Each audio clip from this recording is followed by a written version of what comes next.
এখন বাংলাদেশে দুইটা শক্তিশালী রাজনৈতিক দল আছে, একটা বিএনপি, একটা জামাত।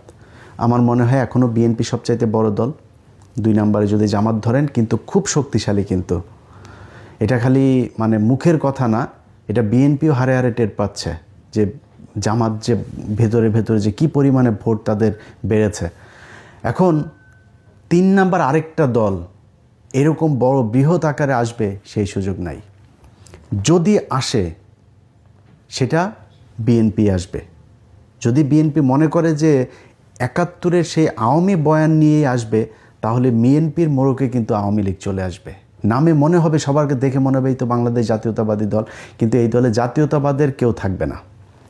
এখানে সবই সেই আওয়ামী লীগের মতোই, সেই লোকজনের কথা, সেই সব কিছু তাদের মতোই মনে হবে।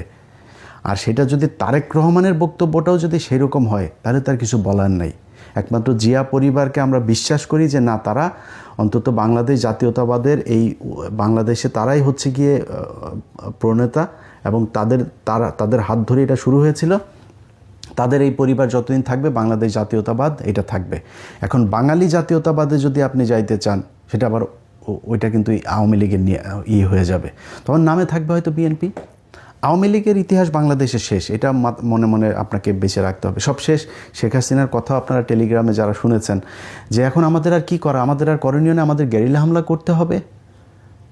মানে বক্তব্য বুঝেছেন তো যে তার হাতে আর কোনো কিছু করার নাই। আন্তর্জাতিক বলেন, জাতীয় বলেন, সবখানে তাদের দেখা শেষ। এই দেশের মানুষও তাদের কথা এখন কেউ নেমে আসবে না। সো 2-4টা ভাঙচুর জ্বালাও পোড়াও করতে পারেন, করলে আবার মামলা খাবেন। এ রাস্তা তো আপনারা দেখিয়ে দিয়ে গেছেন। একটা হবে 1200 মানুষের নামে মামলা হবে। মুরগির উপর বোমা মারার মামলা করেছেন না? সো এই রাস্তা তো আপনারা দেখিয়ে গিয়েছেন। পুলিশকে সেই ইকুইপমেন্ট দিয়ে গিয়েছেন।